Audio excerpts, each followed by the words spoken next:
endured his parents, leaving for school in the morning with scarcely a goodbye. Upon coming home, he put away his coat and shoes, did his homework without prompting. He helped himself to snacks, dragging a chair into the kitchen so that he could climb on the counter. He got his own glass, filling it with water at the sink.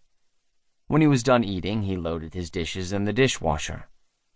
Martin, working from home in the afternoons, watched all this, impressed but bothered. He kept offering to help, but Jonah always said that he was fine, he could handle it.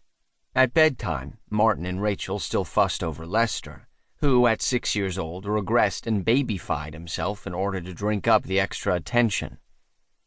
Jonah insisted on saying goodnight with no kiss, no hug. He shut his door and disappeared every night at 8 p.m. When Martin or Rachel caught Jonah's eye, the boy forced a smile at them, but it was so obviously fake. Could a boy his age do that? "Of course," Rachel said. "You think he doesn't know how to pretend?" "No, I know he can pretend, but this seems different. I mean, I have to pretend that he's happy to see us. First of all, what the fuck is he so upset about?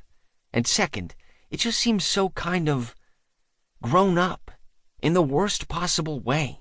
A fake smile. It's a tool one uses with strangers." "Well, I don't know. He's 10. He has social skills. He can hide his feelings.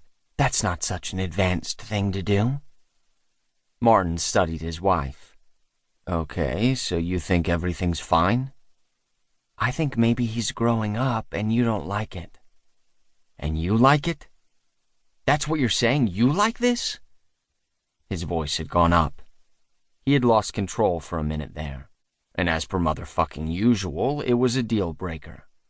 Rachel put up her hand, and she was gone. From the other room, he heard her say, "I'm not going to talk to you when you're like this." "Okay," he thought. "Goodbye. We'll talk some other time when I'm not like this, aka never." Jonah, it turned out, reserved this behavior solely for his parents. A probing note to his teachers revealed nothing.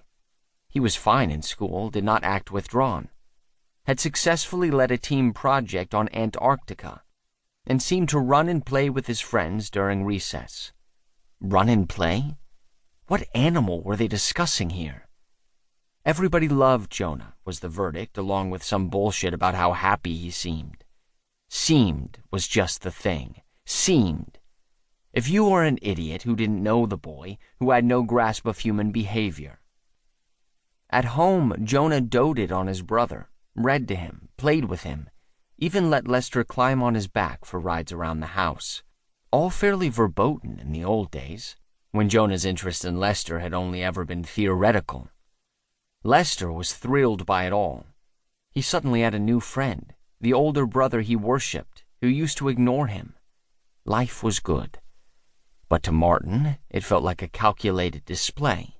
With this performance of tenderness toward his brother, Jonah seemed to be saying, "Look, this is what you no longer get. See? It's over for you. Go fuck yourself." Martin took it too personally, he knew. Maybe because it was personal. One night, when Jonah hadn't touched his dinner, they were asking him if he would like something else to eat. And because he wasn't answering, and really had not been answering for some weeks now, other than in one-word responses, curt and formal, Martin and Rachel abandoned their usual rules, the guideposts of parenting they'd clung to, and moved through a list of bribes. They dangled the promise of ice cream, and then those monstrosities passing for popsicles, shaped like animals with chocolate faces or hats, which used to turn Jonah craven and desperate.